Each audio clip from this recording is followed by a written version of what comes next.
They say a mother always knows when a line is crossed, but what if that line was never meant to be drawn in the first place? I used to believe I understood the boundaries in life, what's right, what's wrong, what love should look like, especially between a mother and her child.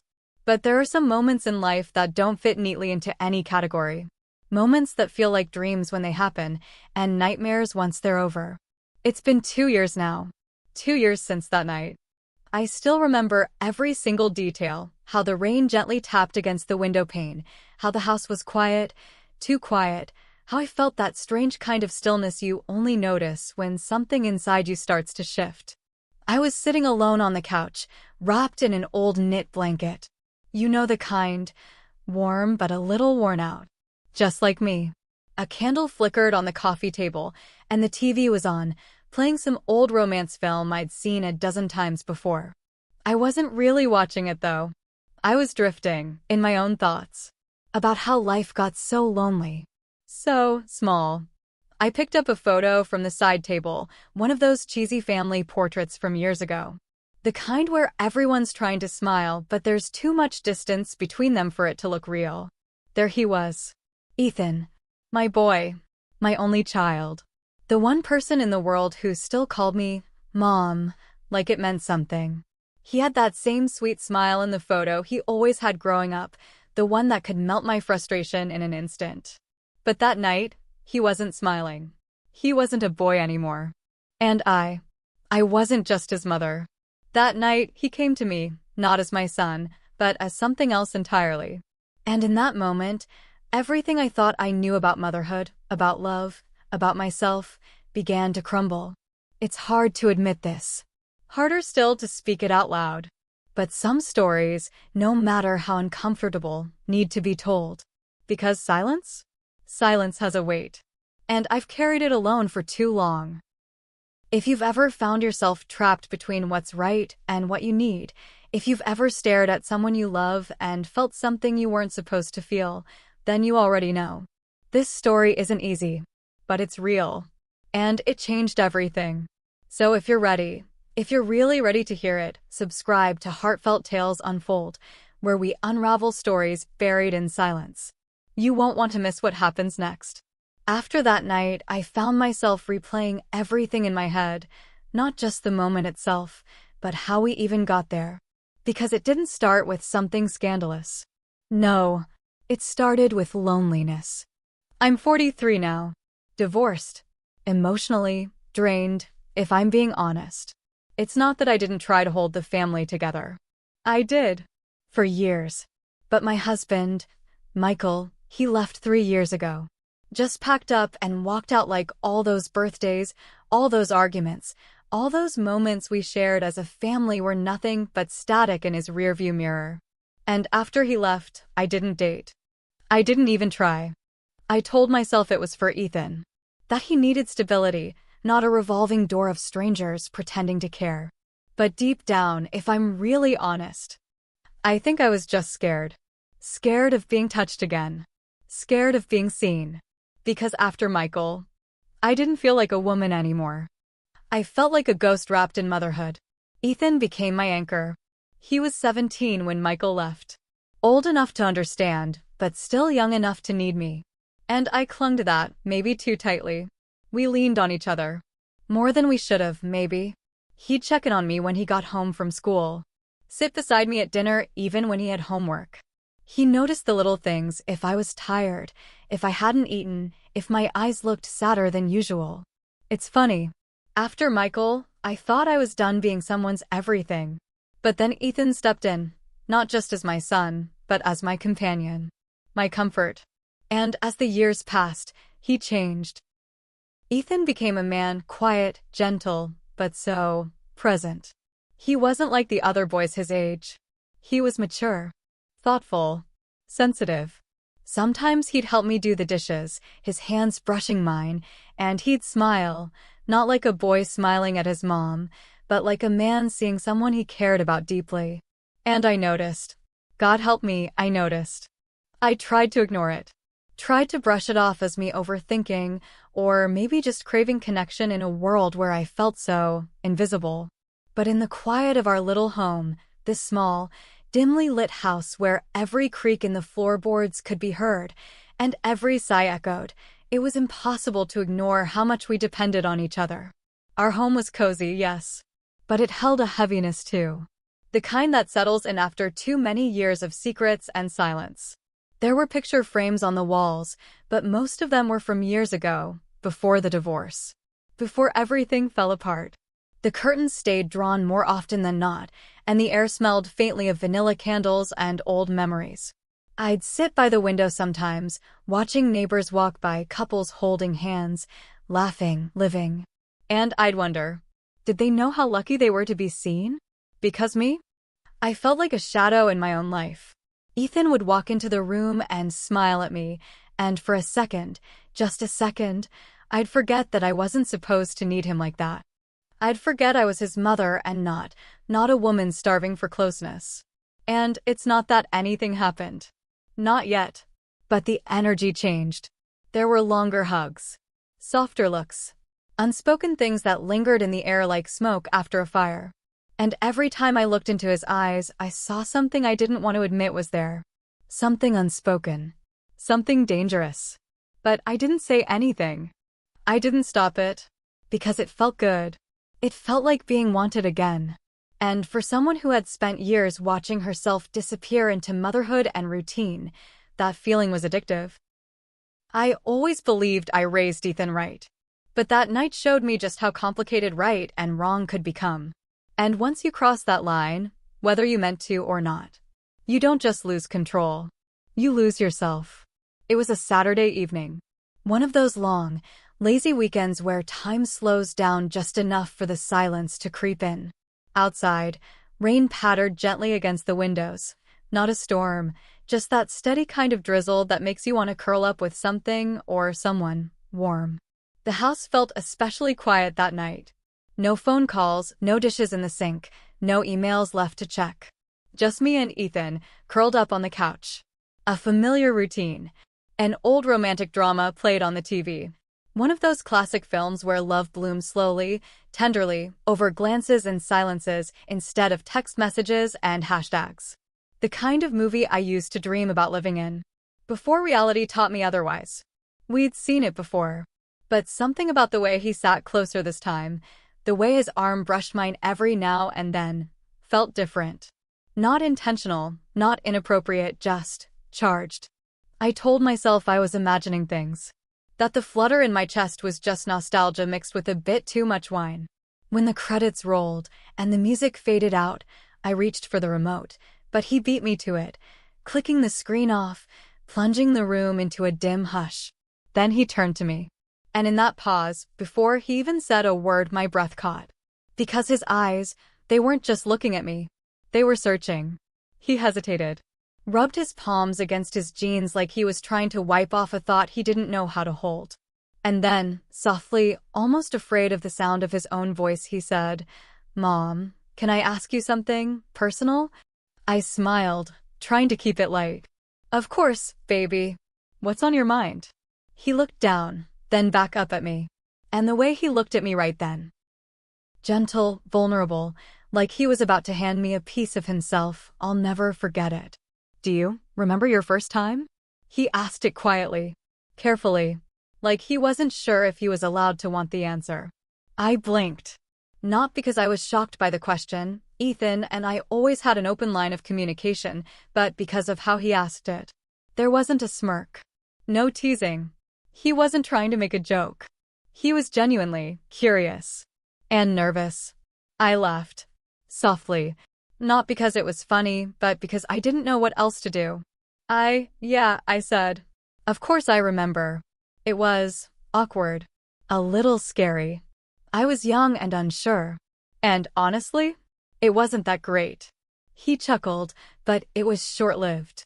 Then came the second wave, his voice even softer this time. "There's this girl. I think I like her. We've been texting for a while. But I've never, I don't want to mess it up." I smiled, relieved for a moment. This was safe territory. Sweet. Honest.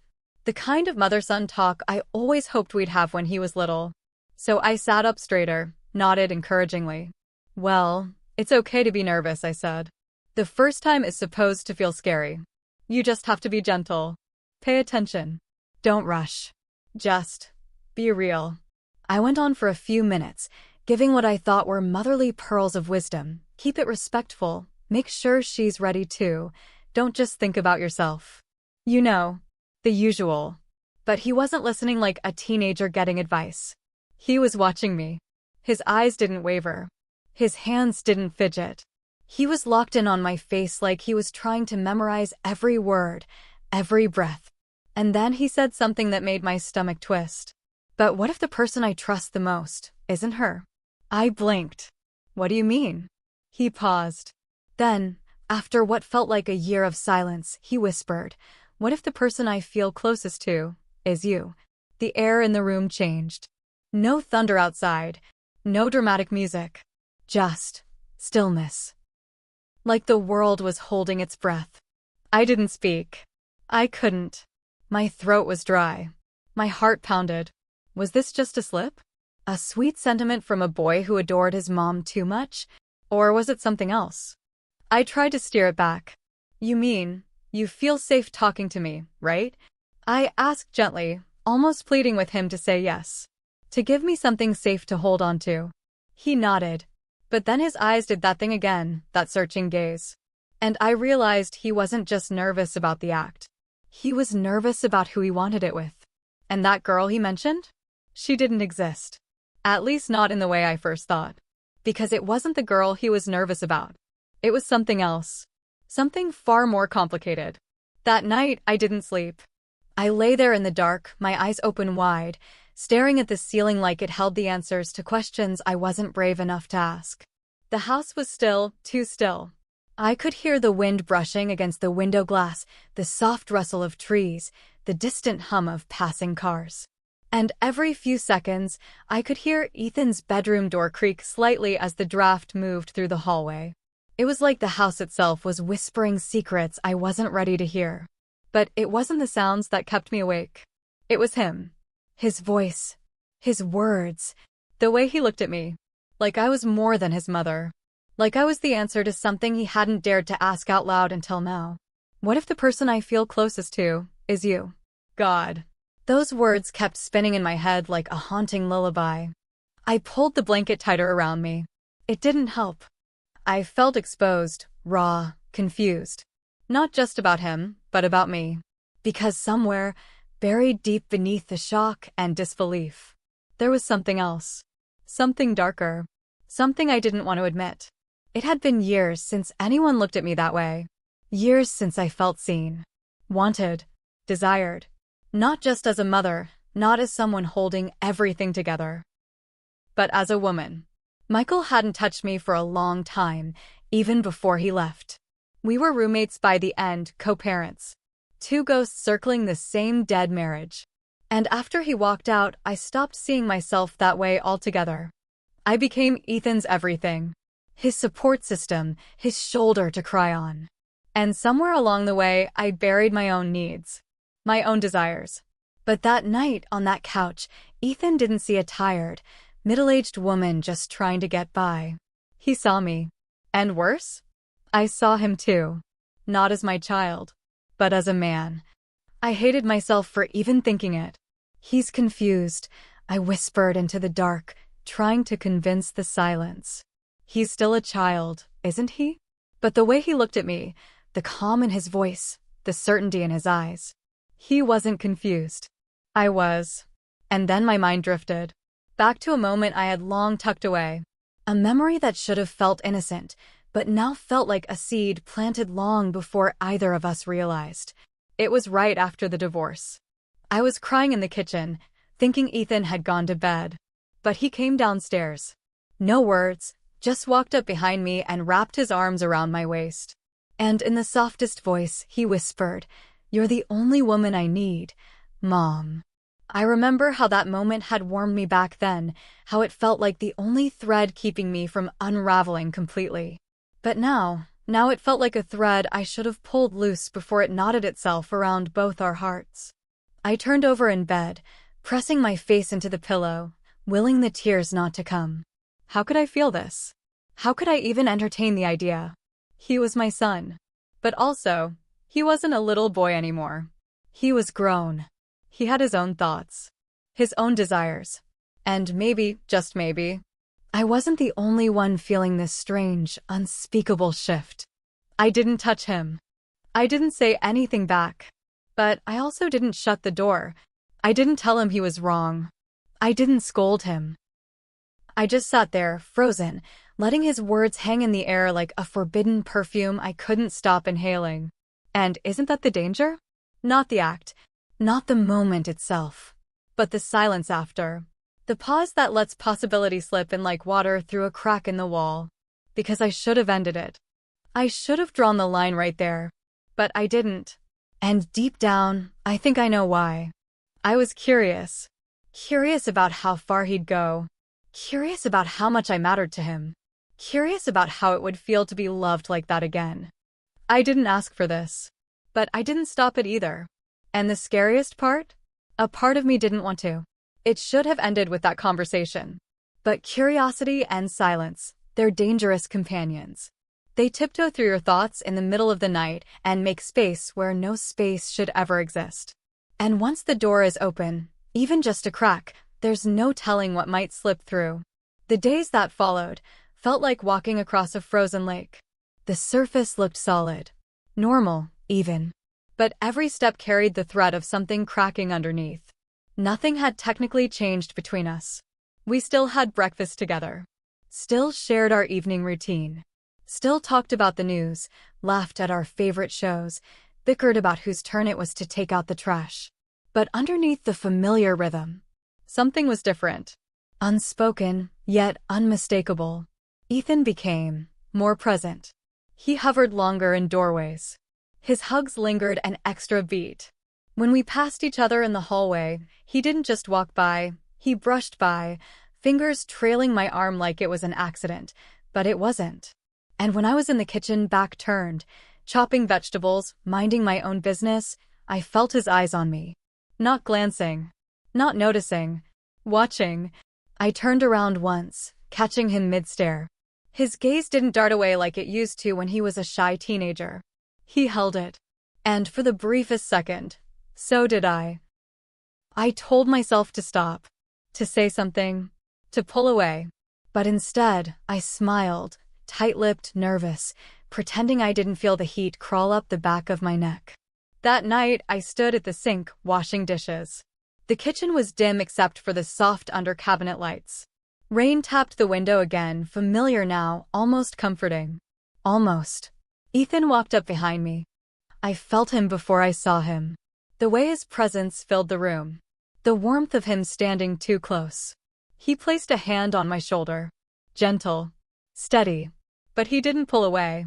Not right away. And when I turned to face him, his expression was unreadable.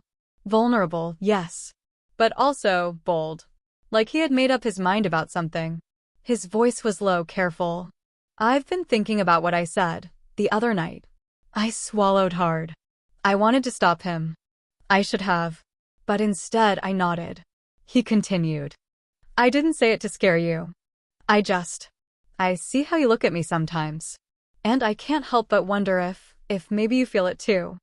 I opened my mouth to protest, to tell him this was wrong, that he didn't understand what he was doing. But then he said something that shook me. I don't see you as just my mom. I see you as you. A woman. A beautiful woman who's been alone for too long. I trust you more than anyone. I don't want to learn from strangers. I want to feel safe. With someone who loves me. My heart pounded so hard I could hear it. I stepped back, finally, tried to laugh it off. Ethan, you're confused. You're young. You don't really know what you're saying. He shook his head. I know exactly what I'm saying. And the scariest part? He did. There was no doubt in his eyes. No hesitation in his voice. Only honesty. And longing. And a kind of pain I recognized all too well. Because I'd felt it too. That ache to be understood. Touched. Seen. Not as a title. Not as a role. But as a person. Still, I told him he was being inappropriate. That I couldn't have this conversation with him. That he was my son.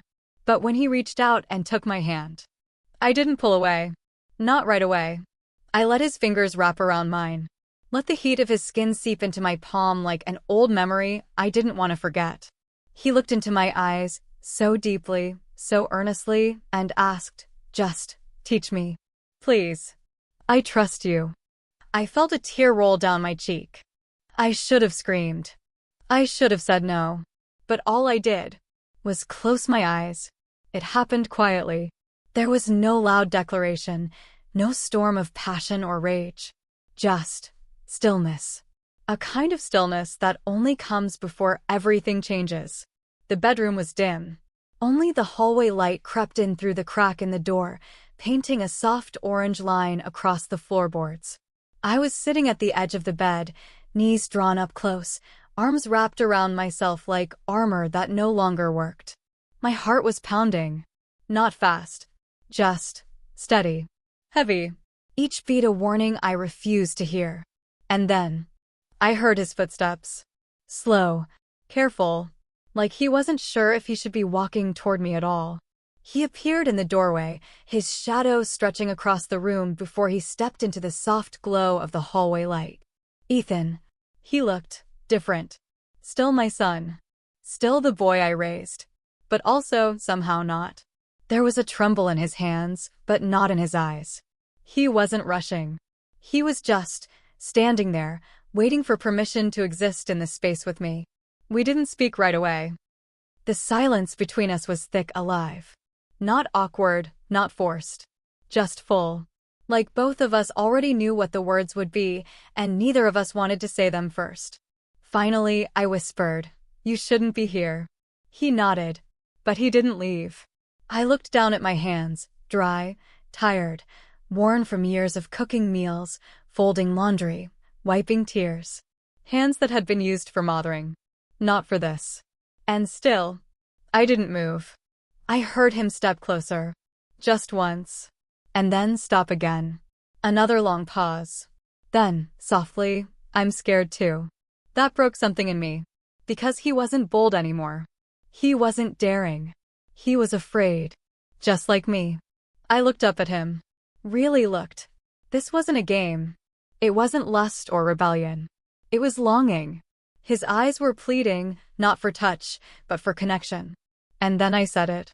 Words I never thought I'd speak. "If we do this, we can never go back." The weight of those words hung in the air like smoke. Thick. Suffocating. He took one more step. Reached for my hand. I should have pulled away. But I didn't. His fingers brushed against mine, and I let them stay there. We sat in the quiet for what felt like hours. Hands together. Breaths shallow. No more words. Because there was nothing left to say. When our lips touched, it wasn't fire. It was grief. Grief for the years lost. Grief for the roles we were about to shatter. Grief for the mother and son we'd once been. His touch was gentle, careful, and devastating. I didn't feel shame in that moment. Only sorrow. And something else I hadn't felt in years. Presence. Not fantasy. Not escape. Just two souls, starved. Finding something forbidden in a space that had grown too quiet for too long. Fade to black. Just soft breathing. The kind that trembles between want and regret. And then a sound. A quiet sob. Mine. Because in that moment, I wasn't his mother. I was just a woman.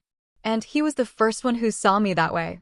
After years of being invisible, the light was different. No more orange hallway glow. Just the pale gray of dawn spilling through the curtains. I reached for the other side of the bed. It was cold. Empty. I sat up slowly, heart heavy with the weight of everything unspoken. The room was too quiet. Even the birds outside seemed to hold back their songs. I slipped out of bed, pulling on my robe, still numb from what had happened. I walked down the hall, calling his name softly, "Ethan." No answer. I checked his room. The door was ajar. The bed neatly made. His backpack was gone. No note. No sound. Just absence. He was gone. And that's when the panic set in. The guilt. The fear. The echoes of everything we didn't say. I sat on the floor beside his bed, knees pulled to my chest, and whispered the question that would haunt me for the rest of my life. What have I done? I found the note tucked under the ceramic bowl on the kitchen table. The bowl still had a single banana in it, browning at the edges, one of those little, familiar things you don't notice until the world shifts and suddenly everything becomes a symbol. The note was folded twice, plain white paper. No envelope. Just sitting there waiting. My fingers trembled as I picked it up, heart already pounding, throat dry. I'm sorry. I didn't mean to ruin us. 9 words. That's all. But those 9 words felt like a hammer to the chest. Ruin us. As if we were something whole to begin with. As if what happened that night shattered whatever fragile thread had held us together. I pressed the paper to my chest and sank into the kitchen chair, staring out the window. The rain was gone now. The sky was clear. But inside me, it was storming. I thought maybe he just needed time. Maybe he'd come home after school, drop his backpack at the door like always, and sit beside me like nothing happened. But he didn't. Not that day. Not the next. Not the one after that. He came home late. When he thought I was asleep. And in the mornings, he left early. Before I could catch a glimpse of his eyes, he moved like a ghost through the house, silent, swift, unreachable. The sound of the front door opening and closing became torture. Every time I heard that creak, my heart jumped. I'd walk into the hallway, hopeful, only to find the door swinging shut behind him, or the silence swallowing his exit. I kept cooking dinner, kept setting the table for 2, lighting the candle like I always did, folding the napkins, pouring water into 2 glasses, but he never came. And I couldn't bring myself to clear his place. I left it, like a shrine, like a memory I wasn't ready to erase. I'd sit across from the empty chair, chewing food I couldn't taste, blinking back tears I didn't want to cry. Because crying felt like admitting it really happened. That we really crossed the line. And that the line was drawn in permanent ink. Some nights, I'd hear him moving in his room, pacing, or maybe just restless. I'd stand outside his door, hand raised, ready to knock. But I never did. What would I say? I'm sorry? It was a mistake? I wanted it too? Every sentence that formed in my mind collapsed under the weight of its own shame. So instead, I started writing. I bought a little notebook from the pharmacy down the road. The cover was soft blue, with gold-edged pages. And I filled it. Not with explanations. Not with excuses. Just moments. Moments I didn't want to forget. Moments I wished I could erase. Moments that kept me awake at night. I wrote about the way his eyes looked when he said he trusted me. About the warmth of his hand. The silence of the morning after. The sound of the door that never quite shut all the way. And I wrote about the ache. The ache of being needed and then rejected. Because I didn't just lose Ethan as a son. I lost him as my person. The one I leaned on. The one I shared meals with. The one who made the house feel less empty. Now the house echoed. Every room. And even when he was here, he wasn't. He moved around me like I was made of glass. Fragile. Dangerous. Better left untouched. And I hated myself for missing him, in that way. But the hardest part? The thing that gutted me more than anything?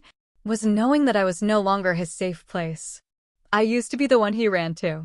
Now I'm the reason he runs away. Some days I think I'm starting to move on. Others, I realize I'm still stuck in that moment, frozen in time, in thought, in guilt. I walk now, every morning, through the park near our house. It's small, nothing special. A looping path, a few benches, some scattered trees that rustle in the breeze like they're whispering to each other. There's something about watching the world continue on, unbothered, unbroken, while you're standing still inside, that's both comforting and cruel. I see mothers with their sons here all the time. Little boys chasing ducks. Teenagers throwing footballs.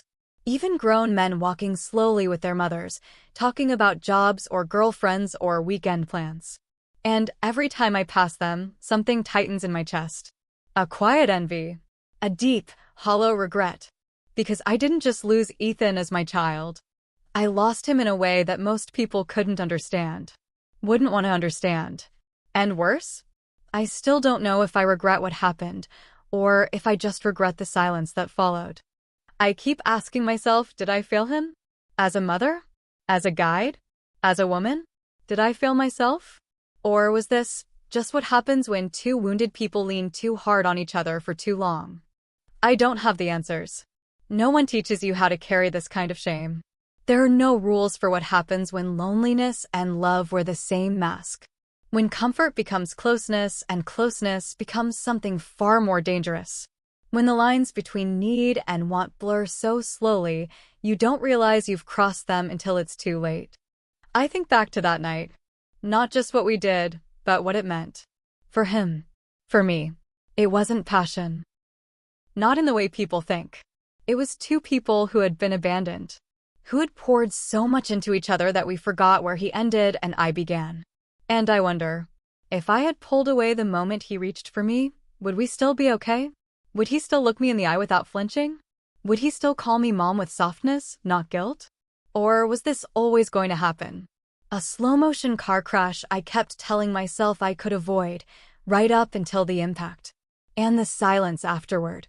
God, the silence. That's what haunts me the most. Not just his silence, but mine. Because I didn't tell anyone. I didn't scream. I didn't run. I sat with it. Let it steep. Let it grow. And now I carry it like a stone in my chest, heavy, unmovable, cold. People talk about mistakes as if they're singular events. Quick. Fleeting. A decision you can rewind or rewrite. But some mistakes aren't events. They're echoes. They stretch across days, across years, shaping every breath, every step that comes after. And I wonder, was what happened between us an act of betrayal? Or was it a cry for love, answered too fully? Is it wrong to need someone that much? To want to be touched, held, seen, after years of being invisible? Does need justify anything? No. Maybe. I don't know. What I do know is this. There's a bench in that park I always stop at, under an old oak tree that leans just slightly to the left, like it's listening. And I sit there. And I watch the people pass. And I wait for him. Not to come back. Not really. But to forgive me. And, maybe, one day, for me to forgive myself. I've never told anyone this. Not a friend. Not a therapist. Not even in prayer. Just you. You, who've sat with me through every pause, every breath, every word I didn't know I needed to say. And now I have to ask, what would you have done? Have you ever loved someone so deeply that the lines blurred before you even realized they existed? Have you ever crossed a boundary so faint, so quiet, so heartbreakingly human, that by the time you noticed it was there, it had already disappeared behind you? People will judge. They always do. They'll call it disgusting. They'll call me disgusting. But they won't see the nights I cried myself to sleep. Or the way his absence now echoes louder than his footsteps ever did. They won't understand that I'm not asking for pity. I'm asking for understanding. I'm asking if anyone out there knows what it's like to be so desperately needed that you forget you're not supposed to say yes. So I'm opening the door I've kept shut for years. Please, share your thoughts in the comments. Not just to judge, though I know some will. But maybe, to confess. To relate. To connect. Because if even one person out there says, I understand, then maybe this wasn't just a mistake. Maybe it was a mirror, held up to the darkest corners of what it means to be human. And if this story stirred something in you, if it left you questioning or grieving or remembering, then subscribe to Heartfelt Tales Unfold, where secrets are whispered, hearts are broken, and stories never leave you the same. Because you never know what someone's hiding behind their quiet eyes until they decide to speak. It's been 3 years now. The house looks different. The walls have been repainted. The furniture rearranged. Even the curtains are new. But the silence? That stayed. I sit by the window most afternoons. A cup of tea, a soft blanket over my lap. I'm older now. Not just in years, but in soul. There's a kind of aging that happens when you carry something unspeakable. A kind of withering on the inside. On the shelf beside me, there's a new photo of Ethan. He's smiling, strong, confident, standing next to a woman his age. She's beautiful. They look happy. And they should be. He doesn't call much. A few texts here and there. Polite. Distant. But in that photo, I see something I haven't seen in a long time. Peace. And that has to be enough. Because some stories don't end in hugs and apologies. Some don't end in healing. Some stories don't end in forgiveness. Some end in silence. But silence. Silence tells its own tale. And if you listen closely, sometimes it says more than words ever could.